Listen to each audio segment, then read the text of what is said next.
중학교 1학년 때인지 2학년 때인지 정확히 기억나진 않지만 그때 신문인지 잡지인지 확실히 모르겠어요. 어떤 기사 글을 읽는데 거기에 이런 글이 나와 있었습니다. 고대 아라비아에서 타나나라는 어떤 대상이 사막을 가로지르는데 그때 당시에는 이 물이 많이 부족했기 때문에 이 짐승의 젖을 물 대신 사용을 했다고 합니다. 그래서 이제 목이 마르니까 염소젖을 그 양의 위로 만든 주머니에 넣어가지고 가다가 목이 마를 때마다 조금씩 이렇게 마셨대요.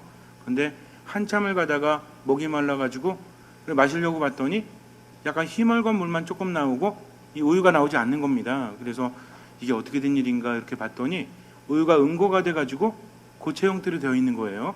그래서 신기하다 하면서 이렇게 찍어 먹어봤더니 맛이 괜찮았다고 합니다. 그래서 그때부터 치즈가 나왔다는 거죠. 치즈의 기원에 대해서 그 글을 읽고 나서 저는 이런 생각을 했어요. 지금만 해도 치즈를 구하기가 좀 쉽죠.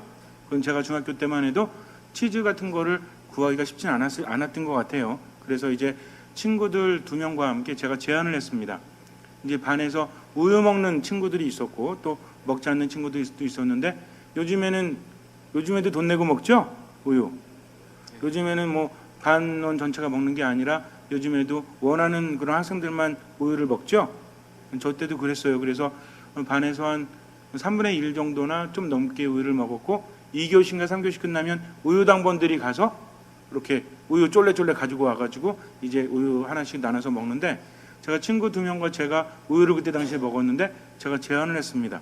야, 우리 치즈를 만들어 먹지 않을래? 그랬더니 그 친구들이 만들 줄 아네요. 당연하지 하면서 친구들을 데리고 운동장 한켠으로 갔습니다. 그리고 땅에다가 묻었지요. 그리고 나서 3개월 정도 흘렀을 때 숟가락을 하나씩 들고 이제 운동장 한켠으로 갔어요. 기대에 찬 얼굴로 땅을 팠습니다. 그리고 제가 먼저 봤더니 이 우유곽이 땅땅해진 게 벌써 고체로 된 것이 아주 성공인 것 같았어요. 그래서 우유곽을 열고 떠서 조금을 먹었죠. 죽는 줄 알았어요. 그런데 저만 먹을 순 없죠. 친구들이 저를 보면서 어떠냐고. 그래서 제가 엄지손가락을 치켜 올리면서 죽인다 그랬어요. 그랬더니 친구들이 한 숟가락씩 퍼가지고 저는 조금 먹었는데 걔네들은 한 숟가락씩 듬뿍 퍼서 먹었죠. 그 다음에 맞아 죽는 줄 알았습니다. 왜냐하면 이게 우유가 발효가 되어야 되는데 어떻게 된 거예요? 썩었다는 거죠. 부패가 돼가지고 완전히 도저히 먹을 수 없는 그런 상태가 되었는데 그렇게 먹었습니다. 제가 이제 요즘에 그 생각이 나서 찾아봤어요. 그랬더니 그때 당시에는 왜 그랬냐면 포유동물의 윗속에는 응고 효소가 있다고 합니다. 그러니까 그 양의 위로 만든 거기에 응고 효소가 있다가 염소의 젖과 이렇게 자꾸만 되고 온도가 높죠. 그러니까 뭉쳐지다가 이것이 적당한 온도에서 효소가 응고하게 만들어서 뭐가 된 거예요? 치즈가 되었다는 거죠. 저는 어떻게 했어요? 그냥 우유만 따가지고 대충 이렇게 넣었으니 그게 어떻게 됐겠습니까? 우리가 보통 부패라고 말하거나 발효라고 말을 할 때 사실은 자연적인 현상으로는 비슷한 거래요. 유기물을 분해시키는 과정이 뭐 어떤 효소가 어떤 세포가 그렇게 하느냐에 따라서 달라진다고 하는데 우리가 보통 우유를 가지고 치즈를 만들 때는 가열을 하죠. 수분을 다 제거하지 않습니까? 그리고 유산균이라든지 그런 효소를 넣어서 발효시킨 다음에 치즈를 만드는데 부패가 되면 치즈가 되지 않는다는 거죠. 그래서 정말 중요한 것은 부패냐 아니면 발효냐 하는 것은 어떤 세포가 그렇게 하느냐도 중요하지만 인간적인 기준이래요. 그래서 부패와 발효의 기준이 뭔지 아십니까? 인간에게 유익하고 먹을 수 있으면 발효인 거고 인간에게 유해하고 먹을 수 없으면 뭐예요? 이게 부패라는 거죠. 그런 기준이 있었다고 합니다. 저는 발효를 시켰어야 되는데 어떻게 시킨 거예요? 부패를 시켰으니 먹을 수가 없었죠. 여러분들은 만약에 우리가 평가를 받는다면 발효된 인간이란 소리를 듣고 싶으세요? 아니면 부패된 인간이란 말을 듣고 싶으세요? 둘 다 어감은 그렇긴 하지만 그래도 이왕이면 발효된 인간이 더 낫지 않습니까? 왜냐하면 인간적으로 유익한 존재이기 때문입니다. 우리가 인생을 살아가면서 부패된 삶을 살아간다면 참으로 스스로도 힘들지만 다른 이들에게도 유익하지 않죠. 그러나 발효된 인간으로 살아간다면 얼마나 좋습니까? 김치도 어때요? 김치도 보통 묵은지라고 해가지고 이 발효된 것과 썩은 게 똑같아요, 달라요? 다르지 않습니까? 그렇기 때문에 우리들의 인생을 어떻게 평가할 수 있는가? 그런데 오늘 예수님께서는 뭐라고 하십니까? 한 알의 밀알이 땅에 떨어져서 죽지 않으면 한 알의 밀알로 그대로 남지만 그것이 죽으면, 즉 썩으면 어떻게 된다? 많은 열매를 맺을 수 있다라고 하죠. 제가 또 이 말씀을 몸소 실천해 보려고 신학교에 있을 때 씨앗을 얻어서 신학교 한켠에 밭이 있거든요. 뒤에 산이 있기 때문에 그래서 한켠에다가 씨앗을 심었습니다. 그리고 봄이 되길 기다렸죠. 왜냐하면 새싹은 봄에 나기 때문이죠. 봄이 돼가지고 이제 설레이는 마음으로 나가봤어요. 내가 심은 씨앗에서 새싹이 난다는 것은 참으로 가슴 설레이는 일이 아니겠습니까? 그래서 쳐다봤는데 땅에 표시를 해놨거든요. 근데 새싹이 나질 않았어요. 봄이 완전히 가도록 새싹은 나오지 않았습니다. 그래서 이렇게 생각을 했죠. 1년을 더 기다려야 되는구나 하면서 1년을 더 기다려서 봄에 나가봤는데 역시나 씨앗은 싹을 틔우지 않았어요. 그래서 학교에서 일하는 분 중에 농사를 짓는 분이 있어가지고 제가 가서 그 아저씨에게 여쭤봤습니다. 저기 제가 씨앗을 얻어서 심었는데 싹이 나질 않습니다. 왜 그런지 좀 봐주시겠어요? 그랬더니 그분이 같이 가자고 하면서 이제 그 장소로 갔죠. 한참 보더니 옆에 있는 땅이랑 별 문제는 없는 것 같은데 그래서 저에게 물어요. 아니 어떻게 심으셨습니까? 그래서 제가 그랬죠. 아주 열심히 무릎 정도 파고 거기에다가 씨앗을 넣고 흙으로 단단히 덮었습니다. 그랬더니 그분이 말씀하시기를 그래서 싹이 트지를 않는 거래요. 여러분들은 아십니까? 싹을 틔우기 위해서는 어느 정도 덮어줘야 되죠? 아주 두껍게 덮지 않죠? 왜 그렇습니까? 싹을 틔우는데 뭐가 필요하기 때문에? 햇볕이 필요하기 때문에 그렇대요. 그때 또 찾아봐서 알게 되었습니다. 그러니까 땅속에 묻는 것은 햇볕이 보일 정도로 묻어줘야 햇볕이 있어야만 싹을 틔울 수 있는, 저는 무조건 어떻게 했어요? 그냥 땅에 묻었다는 거죠. 예수님께서 우리에게 죽으라고 하십니다. 근데 이거 잘못 알아들으면 어때요? 예수님을 너무나 사랑한 나머지 아파트 옥상에서 투신했다더라. 예수님을 너무나 사랑한 나머지 목을 맸다더라. 저수지에 풍덩 빠졌다더라. 이거는 뭐예요? 순교입니까? 이거는 세 글자죠. 뭐예요? 개죽음이에요. 개죽음. 그래서 예수님께서 죽으라고 하신 것을 제대로 알아들어야 되겠다. 땅에 묻히는 것이 죽음이라면 아까도 말씀드렸지만 뭐를 받아야 하죠? 뭐를 바라봐야 합니까? 빛을 바라봐야 한다는 거죠. 예수님이 말씀하신 죽음은 온전히 다 죽는 것이 아니라 마치 씨앗이 썩는 것을 죽음이라고 말한다면 겉만 썩는데요. 겉이 썩어야만 안에 있는 것들이 생명력으로 움틀 수 있기 때문입니다. 그렇게 본다면 겉으로 볼 때는 썩지만 결국 안에 있는 것은 어떻게 된다는 얘기예요? 더 살아난다는 것이죠. 안에 있는 것까지 썩어버리면 싹을 틔울 수 없기 때문이죠. 겉으로 볼 때는 죽은 것 같지만 그 안에는 엄청난 생명력이 태동하고 있다는 것입니다. 우리도 마찬가지예요. 그냥 힘들고 괴롭고 그렇게 살라는 것이 아니라 빛을 향한 희망을 가지고 주님께 온전히 맡기고 그분의 말씀이기 때문에 겉으로 볼 때는 썩어지는 죽는 삶을 살으라는 말씀이죠. 죽음에는 두 가지가 있습니다. 하나는 뭐냐면 수동적인 죽음이에요. 소극적인 죽음입니다. 또 한 가지는 적극적인 죽음이요. 능동적인 죽음이라고 할 수 있어요. 그러면 우리가 죽어야 되는 것은 능동적이요, 적극적인 죽음일까요? 아니면 수동적이요, 소극적인 죽음일까요? 어떤 것입니까? 억지로 해서는 안 된다는 거죠. 어차피 고통을 당한다면 내가 능동적으로 그 안에 투신할 때, 달려들 때 얻는 것이 많지 않습니까? 인간의 삶을 봐도 그래요. 신앙적인 차원이 아니라 삶의 차원을 본다고 할지라도 뭔가를 이루기 위해서는 죽어야 돼요? 아니면 죽지 않아야 돼요? 하기 싫어서 억지로 하면 능률도 오르지 않고 고생은 고생대로 한다는 거죠. 예를 들어서 공부를 하거나 아니면 악기를 연주하거나 운동을 할 때도 죽어야 되죠? 뭐가 죽어야 돼요? 이전에 있었던 내 습관이 죽어야만 새로운 습관이 그 안에서 나올 수 있다는 것입니다. 모든 게 습관 아닙니까? 악기를 연주하는 것도 하다 보니까 습관이 된 거죠? 그래요. 공부할 때도 어때요? 앉아서 공부한다는 것도 처음에는 너무 힘들죠? 정말 놀고 싶기도 하고 공부하기 싫은데 그래도 집중하면서 내 자신이 죽어야만 새로운 것들을 얻지 않습니까? 대표적인 운동이 뭐예요? 데드 포인트 있는 것이 마라톤이라고 하죠. 그래서 마라톤 할 때는 내 몸이 완전히 죽는 포인트가 있다고 하죠. 이거를 넘기는 사람은, 완전히 투신하는 사람은 그 다음부터 새로운 힘이 생겨나지만, 그러나 그렇지 않은 사람은 그냥 그 전에 포기하고 만다는 것입니다. 세상의 이치를 본다면 신앙을 깨달을 수 있어요. 우리 또한 마찬가지입니다. 내가 죽는다는 것은 억지로 끌려가서 죽는 것이 아니라 주님에 대한 신뢰가 있기 때문에, 온전히 믿기 때문에, 그래서 그분이 죽으라고 하시면 죽을 수 있는 것이죠. 이것이 바로 신앙입니다. 그렇다면 예수님께서 말씀하신 죽음의 의미는 과연 무엇일까? 밀알 하나가 땅에 떨어져 죽지 않으면 한 알 그대로 남고 죽으면 많은 열매를 맺는다라고 말씀하십니다. 그런데 한번 생각해 보세요.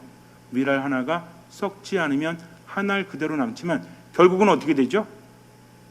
한 알이 남는다고 할지라도 계속 가요? 어쨌든 썩어서 없어질 존재죠.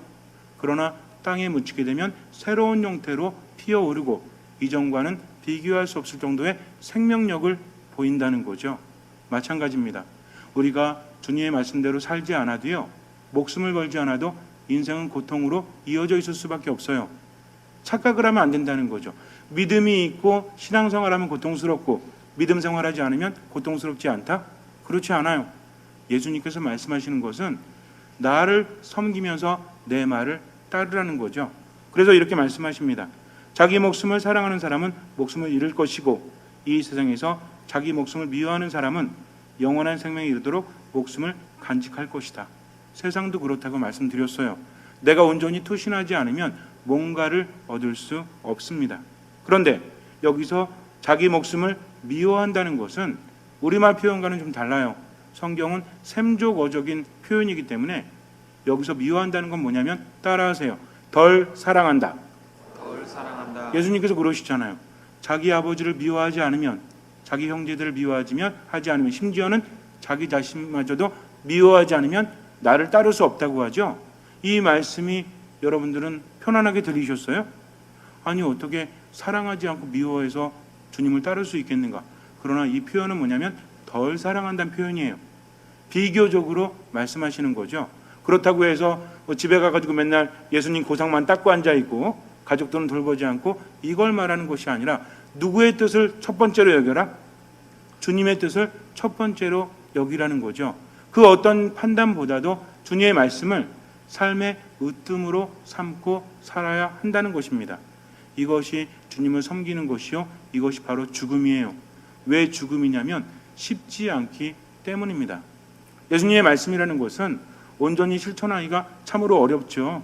기분이 좋거나 상태가 좋을 때는 주님 사랑하겠습니다, 당신의 말씀대로 살겠습니다, 이건 쉬워요. 그런데 극적인 상황에서 내 뜻을 꺾는다는 것은 어려워요, 싫어요? 쉬워요? 어렵지 않습니까? 내 자신을 죽인다라는 표현을 우리는 하지요. 예를 들어서 엄청나게 화가 났는데 주님께서 화내지 말라고 하시면 이 화를 내려놓을 수 있으십니까? 그것이 바로 죽음이라는 거죠. 너무나 섭섭하고 짜증이 나고 정말 안 좋은 감정으로 꽉 들어차 있을 때, 마음이 너무나 상했을 때도 주님께서는 기뻐하라고 하십니다. 희망을 잃지 말라고 하세요. 이럴 때 내 판단을 내려놓는 것이 바로 죽음이라는 거죠. 그래서 그냥 완전한 죽음이라기보다는 어떤 죽음이에요? 빛으로 나아가기 위한 무침을 늘 기억하세요. 늘 하느님과 함께하는 죽음을 맞이해야 한다는 겁니다. 내 판단을 죽이고 내 생각을 죽이고 내 느낌을 죽인다면, 그래서 주님만 바라보고 그분의 말씀대로 살아간다면 처음에는 어려울 수밖에 없지만 자꾸 그렇게 하면 어떻게 되죠? 인간은 터득하게 되어 있어요. 하느님을 닮은 존재이기 때문에 악기 할 때도 그렇죠. 하루 한다고 이틀 한다고 그러지만 한 달하고 1년 하면 꾸준히 하면 어떻게 돼요? 늘게 되어 있지 않습니까? 그렇게 만드셨기 때문에 그래요. 그래서 주님의 말씀도 듣기만 하고 실천하지 않으면 너무나 힘든 것이지만 일단 한번 실천하다 보면 그때부터 체험하게 되고 성장을 하게 된다는 겁니다. 그러나 명심하세요. 결코 쉬운 일이 아니라는 거죠. 예수님도 힘들어 하셨습니다. 그래서 겟세마네 동산에서 어떻게 하셨어요? 아버지 이 잔을 제게서 거두어 주십시오 하면서 피땀을 흘리면서 기도하셨지만 결국은 뭐라고 하셨죠? 그러나 제 뜻대로 마시고 아버지 뜻대로 하십시오 하면서 모든 것을 맡기셨습니다. 여러분들 한번 생각해 보세요. 인생을 살아가면서 하느님의 뜻이냐 아니면 내 뜻이냐. 그런데 우리들의 경험을 본다면 내 뜻대로 한다고 해서 무엇을 얻었습니까? 때로는 힘들고 괴롭지만 하느님의 뜻대로 실천했을 때 얻는 것이 더 많음을 우리는 분명히 체험으로 알고 있지 않습니까? 그런데 알면서도 잘 안 되는 것이 바로 인생이라는 거죠. 그래서 기도하지 않으면, 말씀 안에 머물지 않으면 이 진리를 깨닫지 못해요. 체험하지도 못합니다. 정말 내가 힘든 것은 내가 변하지 않기 때문에 그래요. 근데 진짜 변화하려면 어떻게 되는지 아세요? 죽어야만 변화될 수 있습니다. 사람은 참으로 변화되지 않는다고 하지만 살아있는 동안은 변화되지 않지만 어떻게 하면 변화돼요? 죽어야만 변화된다는 거죠. 씨앗이 스스로 살아있는 것을 포기할 때 새로운 형태로 변화되듯이, 그리고 애벌레가 스스로의 형태를 포기해야만 나비로 날아갈 수 있듯이 우리 또한 마찬가지예요. 내가 스스로를 내려놓는 것입니다. 그러나 그것은 완전한 죽음이 아니라 무엇이다? 새로운 변화를 위한 내려놓음이라는 거죠. 희망이 있기 때문에 하는 것이 아니겠습니까? 그래서 우리들의 삶에 뭔가 고통스러운 순간이 온다면 이것이 나를 성장시키는 기회구나 라고 생각을 바꾼다면 그 순간에 뭐 하게 될까요? 그러니까 참아야지. 안 된다니까요. 그래서 내 힘으로 안 되기 때문에 어떻게 합니까? 기도하면서 뭘 청해요? 주님의 도우심을 청한다는 거죠. 인생 복잡하게 살지 마세요. 내가 하려고 하면 힘듭니다. 그러나 이것만 기억하세요. 어려운 상황이 되면 따라서 나는 힘이 없지만 주님의 도우심을 청합니다. 믿습니다. 그러나 믿음이 없는 저를 도와주십시오. 이 한마디 한번 해보세요. 그럼 그때부터 인생이 변화됩니다. 근데 막상 닥쳤을 때만 한다고 되는 것이 아니에요. 미리 준비를 해야 됩니다. 그래서 여러분과 약속한 게 있죠? 또 꿀먹은 벙어리가 되셨나? 사순시기 맞이해서 약속한 게 있어요? 없어요? 있죠? 뭐 하기로 했어요? 아침에 일어나서 뭐부터 한다? 독서와 복음부터 무조건 묵상한다. 1분 내지 3분 정도 걸립니다. 그런데 아침에 일어나서 해도 변화가 없다라고 한다면 뭔가 잘못된 거예요. 주님 앞에서는 겸손해야 되기 때문에 눈을 뜨자마자 무릎을 꿇으세요. 그리고 매일 미사를 펴든지, 여러분 스마트폰에 있는 어플리케이션 있죠? 이걸 펴든지 해서 소리내서 독서와 복음을 한번 읽고 묵상해 보십시오. 그러면 그때부터 많이 달라져요. 그리고 시간이 조금 나면 입당송, 봉기도, 예물기도 나와 있죠? 그것도 다시 한번 읽어보세요. 그러면 그때부터 내 삶은 달라집니다. 아침마다 이것이 습관이 되면요, 그때부터 이미 기적은 일어나요. 그런데 하지 않으니까 아무런 변화도 일어나지 않습니다. 잠시 눈을 감으세요. 주님께서는 말씀하십니다. 한 알의 밀알이 되어서 썩으라고 하세요. 그러나 그것은 새로운 삶으로 변화되기 위한 시작입니다. 우리는 세상을 살아가면서 때로는 부패된 사람으로 살아갈 수 있어요.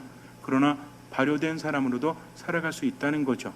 예수님께서 말씀하신 죽음이라는 것은 의미상으로 본다면 부패가 아닌 발효입니다. 내가 행복해야만 다른 이들에게도 기쁨을 줄 수 있다는 거 절대로 잊지 마세요. 그러나 내 힘으로 불가능하기 때문에 하느님께 기도합니다. 온전히 미사 안에서, 기도 안에서, 말씀 안에서 체험을 청하고 힘을 청하십시오. 그리고 세상을 살아가면서 가치 있는 인간, 다른 이들에게 이로운 인간이 되어서 행복하게 살아가십시오. 주님께서는 그 믿음을 보시고 우리 삶에 놀라운 기적을 일으켜 주실 것입니다.